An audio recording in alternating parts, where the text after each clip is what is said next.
It's going to load up. It's going to put Jebediah Kerman in the command seat.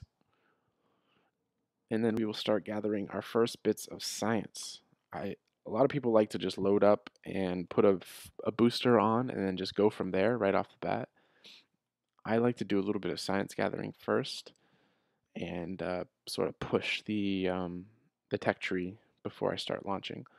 Okay, so now that we're in game technically, we have a few things we can do here. So to collect science, you right click on the items just like in the VAB, and you get another user interface here. Let me keep them up. So you're going to get all these user interfaces. So these are the user interfaces for the mystery goos, and this is for the command pod. The mystery goos, you can observe both of these by clicking on that observe mystery goo, wait a few seconds, and then this screen pops up. Up here you can see 2 out of 2, so you have 2 pages. You can scroll through them if you like. You have 2 pages, and essentially this is just an information panel of you observing the mystery goo. It says the goo doesn't seem to be doing much right now. Makes sense, you're just sort of sitting at the launch pad. Down here you have data size, 100 MITs, or 10 MITs. This is for the KERBnet stuff later. And it says inoperable after transmitting, so you can only use mystery goo once. There are things like the thermometer and the barometer, which you can have somebody go recover the data from that device, and then you can reuse it even if you transmit. Okay, down here you have recovery. So if you have the option to recover or transmit the data. If you transmit the data, you don't get the full amount of science. You only get this, you get 1.3 science. If you recover this mystery goo container, you get 3 science. So of course we don't want to transmit it, we want to recover it because it's just sitting on the launch pad. But this is why I put 2 of those on there. If you notice, this green bar shows you how much of the science you're getting in ratio to the total science available. So I would say there's about 4 science available, and we're only getting 3 if we recover this one. So I brought 2 so we could do the same thing with another one and try to max out the amount of science we get. These buttons right here, this is reset experiment. This is in case maybe you did it at the wrong time, you can reset it. This one here is keep experiment. This is for recovery. You keep it, and then it'll save it for recovery later. And this is transmit data. We're going to keep it because we want to recover. And remember, I reset this other one, so I want to click on it again and then keep that data. Now over here, I believe all of the pods have a crew report option. This crew report option is a science gathering option. Now this crew report we could transmit and get 100% if we wanted to, or we could recover it. I'm just going to recover it because we actually don't have the option to transmit because we haven't put an antenna on yet. Okay, beautiful. Now that we have our science from our physical devices, we now have this option to EVA. Now remember I said when you upgrade the astronaut complex you could EVA off of Kerbin. Well, right now by default we can EVA on Kerbin. And the way you do that is you come down to this little picture right here and you have a view. You can do an internal view, which is essentially Jebediah's view of the pod. You can also get there by pressing the V button, the V key. Sorry, not the V key, the C key. You press the C key while you're in flight and you can look through Jebediah's eyes. And there's a few screens on here that provide information. I believe, yeah, this is part of one of the mods. You might not see that in the vanilla. And essentially, Kerbal Engineer works with another mod to display information here for you to, so you can fly in this cockpit if you would like. Anyway, press the C key again. Whoop. My view is a little screwed up right now. Okay, there we go. Okay, so down on this screen, you have a few things. You have this bar. This is your G loss of conscious meter. So you'll, as you're flying, you'll see this build up. If it gets to the top, your Kerbal will pass out. You have another little button here, this interior overlay. You click this and it sort of gives you an open view of the capsule so that you can see what Jebediah Kerbin is doing. Not really sure yet why they did this, but we'll probably see in the future. Okay. Down here you have his pilot, and this brings up a little tab about how he or his stats. You can tell he provides stability assist and full vessel control without comnet access while he is on the vessel. And down here there's stars. He has no stars yet, but you can get up to a 5-star, and his abilities will increase as the 5 stars go up. Okay, Jebediah Kerman, beautiful. And then you have this other button called Go to EVA. This is exterior vehicular activities. So you climb out, you're just on top, and looks like he's just sort of floating there, defying physics. Kerbals amaze me every day. All right. So what you can do when he's out here, it used to be you could do an EVA report here and get a separate EVA report, but now they don't do that. So you click on him just like clicking on a part, and you get this little info screen. EVA report. It says EVA report from Launchpad. I don't think a spacesuit was entirely necessary to get here, was it? Maybe, maybe not, but I guess it's good practice. We're going to keep that experiment. Then we can right click on the pod to store the experiment. And it says up here, MK1 EVA report from Launchpad, all items stored. Perfect. So now I have the option to do another EVA report if I want to. I've already done this EVA report, so I'm not going to take it. All right. So now the way this game works is based on biomes. This whole hexagon right here is the launch pad. This one, this whole shaded in area right here, is the runway. Outside of that, up to a certain distance, I can't remember how far it is, some radius around this area is the KSC. So I'll show you that. Let's get off this hexagon and let's go over onto this grass, and we'll see what it says. All right, I'm going to mute the mic, and this part will be fast forwarded. All right, so you can see we just passed over the threshold there. That's the threshold, and this is outside of the launch pad. We do an EVA report. So it's an EVA report from KSC. It's a new biome. So we can't take home repeat EVA reports from the same biome or repeat science experiments from the same biome, but we can take home repeat report types like a EVA report or a goo canister from different biomes. That's the whole point, is you go to different biomes and you explore different things. So we went to a new biome, same thing. I don't think a spacesuit was entirely necessary to get here. Keep experiment, good. And now we are going back to the spaceship. I'll see you in a bit.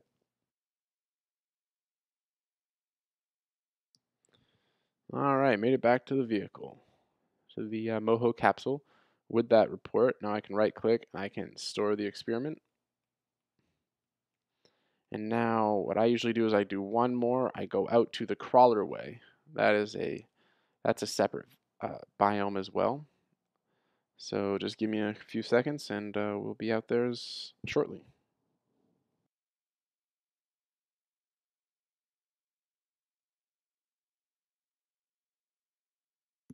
Okay, so here on the crawler way, you can see the threshold right there. Change over. So right here, I believe it's still the launch pad. Once I cross over that threshold, oh, that's still the launch pad. You can see the threshold, the line right there. Once I cross over that threshold, now I'm on the crawler way. Totally different biome, which means more science. All right. Now we just got to make our way back there.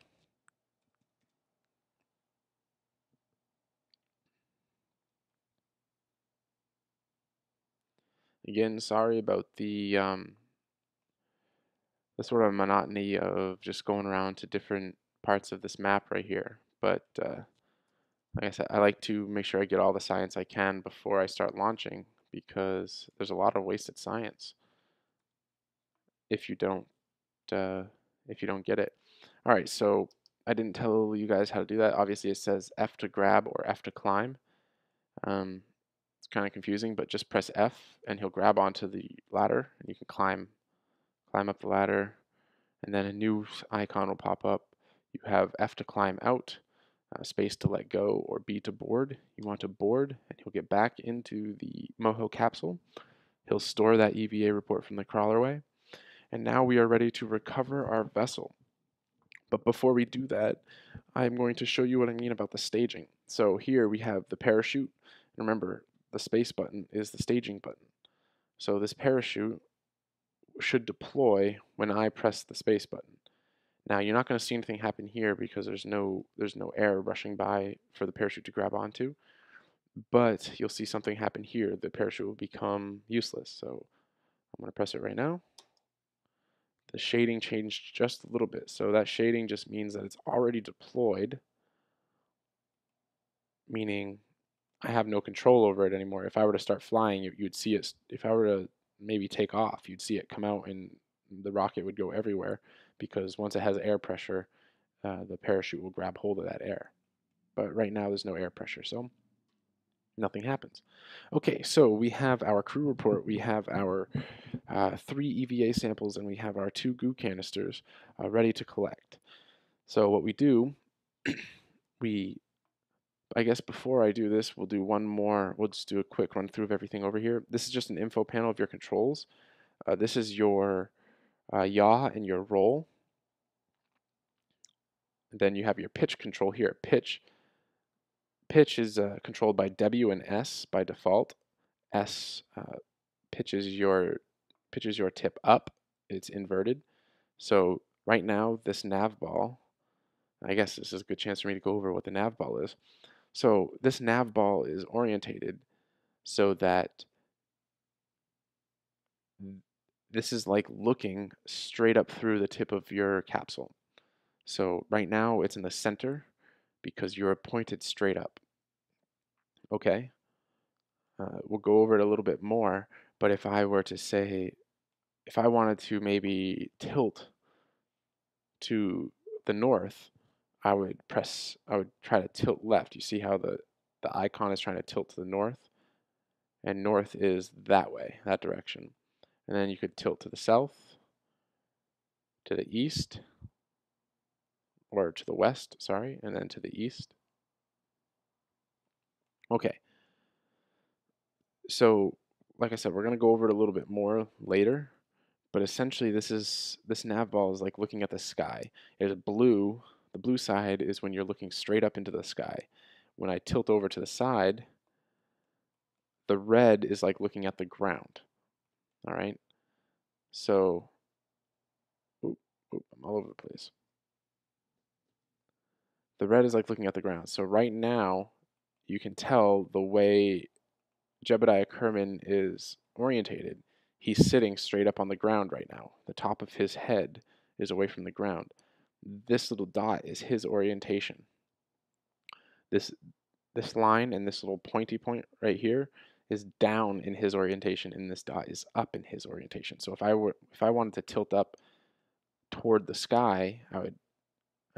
It's hard to do it right now because I don't have anything, but now I can tilt down towards the horizon, which is this line right here, or I can tilt up above the horizon, according to Jebediah's reference. Hopefully that makes a little bit of sense, but your pitch control is indicated here.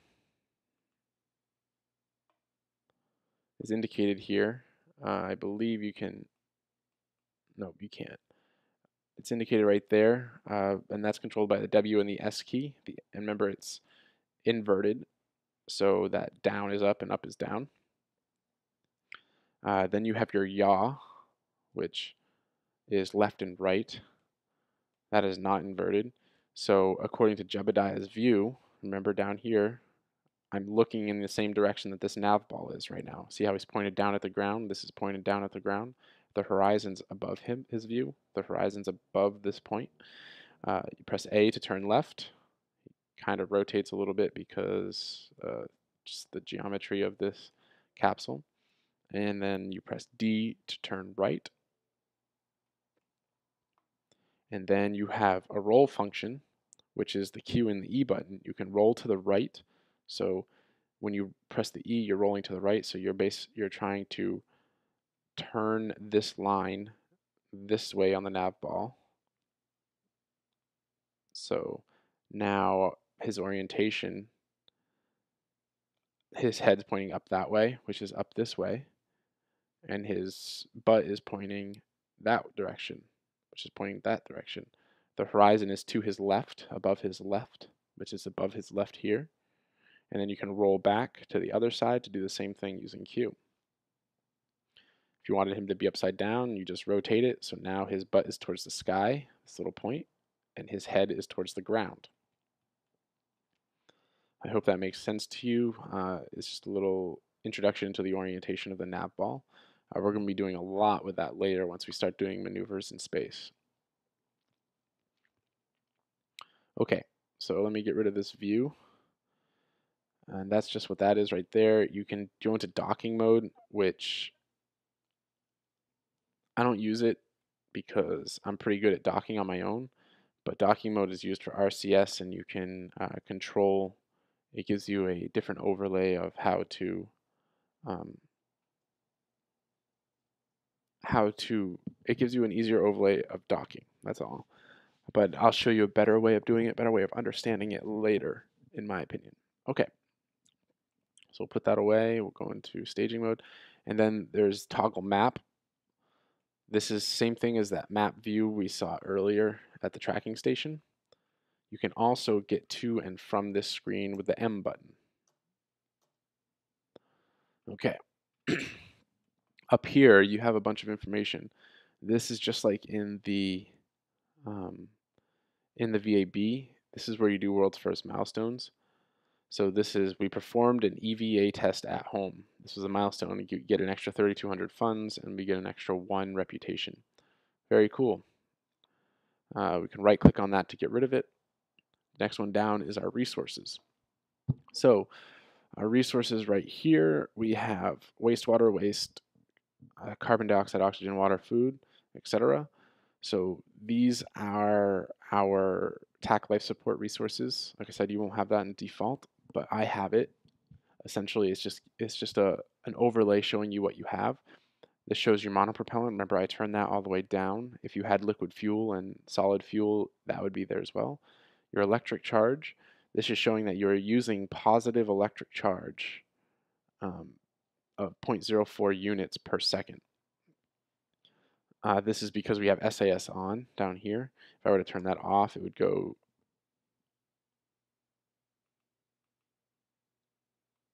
Oh, it's using it for TAC life. Sorry. So it's essentially you are using TAC life requires electric charge to operate. And when you use the SAS, meaning move this thing around, it uses up more charge as well because it's using electricity to operate the reaction wheel. So you can see how that number is increasing. Okay.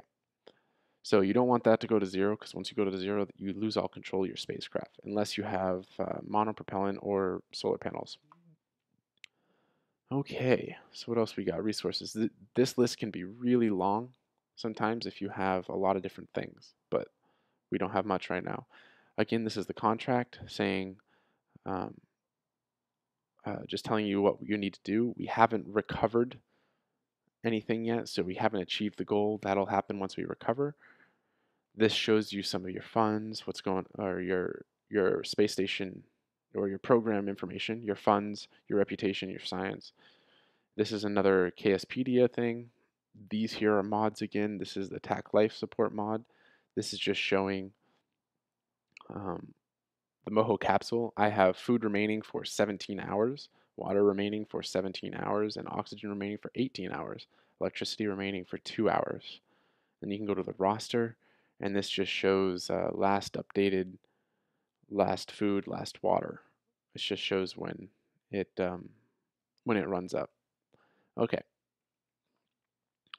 this right here is the transfer window planner. You'll see me deal with that later.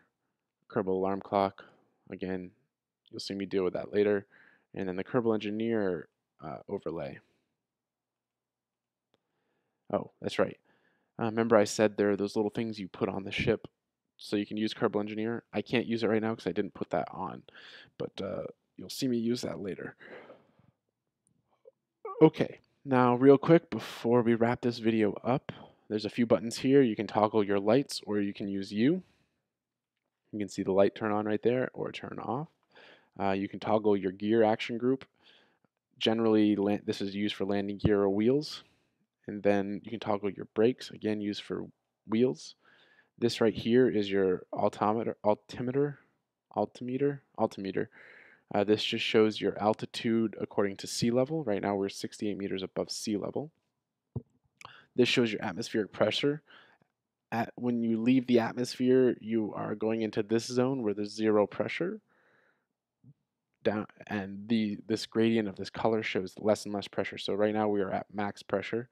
Well, not max pressure, but we're at sea level pressure. And then as we go up and up, it'll decrease. And you'll see that again later.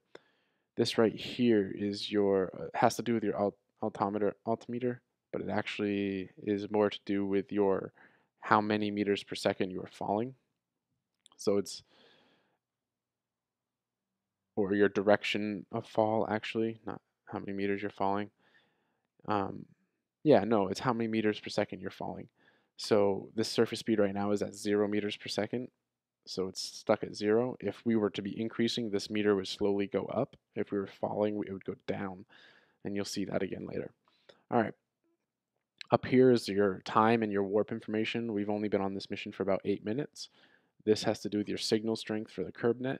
So right here we have full crew control because we have a pilot. Signal strength is 100% because we are really close to KSP. Data transmission, we cannot transmit any data because we don't have an antenna that'll do so. And it says direct connection to the Space Center. So these are all helpful informations later for the KerbNet. If we want to fast forward in time, which you may have saw me doing when I was running around, you use the comma and the period buttons. So when I press period, it fast forwards. When I press comma, it slows down. Okay. So this nav ball, I've gone over what the nav ball is a little bit. This is your G-force meter. So as we are going up, as we are launching our rockets, this G-force meter will go up, and I'll talk a little bit about that on the most efficient way to launch using that G-force meter. This is your SAS button. You can click it, or you can press T to toggle it, or you can hold F to do a temporary control. RCS over here, we'll go over that later, but that's controlled with R. You can toggle between different information here. You have your surface and orbital speed. And then when we start rendezvousing, there will be a target speed as well, which we'll go over. Here's your throttle control. You hold shift to go up, you hold control to go down, and then Z will give you max throttle automatically. It's just regular button, and then X will give you 0 throttle. It's sort of a initiate throttle and cut throttle. All right, so I think I've gone over all the buttons real quick. Again, sorry to those of you that are experienced with this game, but I just wanted to make sure I go over everything in detail so before I start flying so that people who are watching won't be confused. All right, we're going to wrap this video up by recovering. So up here, when you scroll your mouse over, this drops down. You can either go to the Space Center or recover your vessel. If you go to the Space Center, it goes back out to the scene where you can see all the buildings, and this ship will stay on the launch pad. I'm going to recover vessel, and it automatically recovers the vessel, and it goes to the Space Center scene, and then a little information panel will pop up letting me know what happened. So first we have our science tab. which shows all the bits of science that we got. So here we had our mystery goo.